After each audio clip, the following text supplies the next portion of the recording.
புனித ஹைஜினஸ் ஸ்ட்ரீட். ஹைஜினஸ் நட்சத்திரக்குறி 9ஆம் திருத்தந்தை 9 th போப். நட்சத்திரக்குறி பிறப்பு கி.பி. 74. ஏதென்ஸ் கிரேக்க நாடு, ரோம பேரரசு, ஏதென்ஸ் கிரீஸ், ரோமன் எம்பயர். நட்சத்திரக்குறி இறப்பு கி.பி. 140.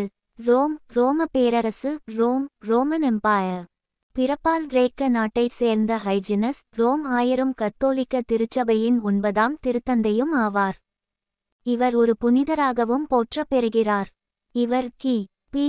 136ஆம் ஆண்டு முதல் 140ஆம் ஆண்டு வரை ஆட்சி செய்தார் என்று வத்திக்கானில் இருந்து வெளியாகின்ற திருத்தந்தை ஆண்டு குறிப்பேட்டு அன்னுவரியோ பாண்டிஃபிசியோ என்னும் அதிகாரப்பூர்வ நூலின் 2008ஆம் ஆண்டு பதிப்பு கூறுகிறது. ரோம் நகரில் மன்னர் ஹேட்ரியன் என்பவருக்கு நினைவு கூடம் காஸ்டர் சாண்ட் ஆஞ்சலோ எழுப்பப்பட்ட காலத்தில் இவர் திருத்தந்தையாக இருந்தார்.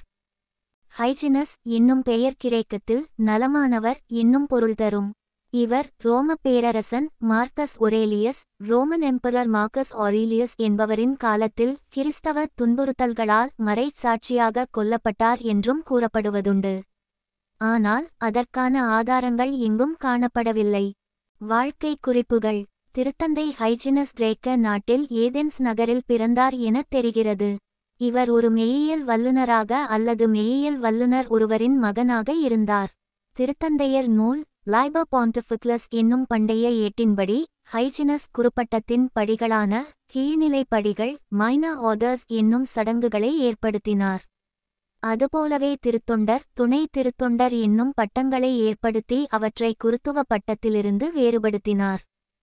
இவர் ஆட்சிக்காலத்தில் ஞான கொள்கை நோஸ்டிசிசம் என்னும் கோட்பாடு வாலண்டினஸ் மற்றும் சதோ என்பவர்களால் ரோமில் பரவியது என்றும் பண்டைக்கால கிறிஸ்தவ அறிஞர் புனிதர் இரேனியஸ் குறிப்பிடுகிறார்.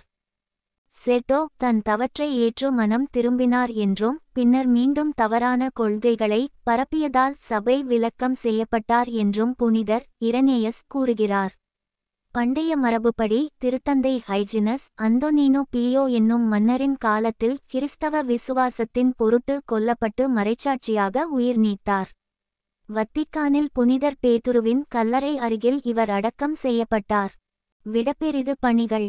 திருமுழுக்கு பெறுவோரின் ஆன்ம நலனை காக்கும் பொறுப்பை ஆற்றிட ஞான பெற்றோர் அச்சடங்கில் கலந்து கொள்வர் என்னும் பழக்கத்தை இவர் தொடங்கி வைத்தார்.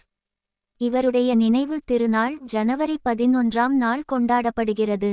இவர் எழுதியதாக கருதப்படும் 3 கடிதங்கள் இன்றளவும் பேணிக் காக்கப்படுகின்றன.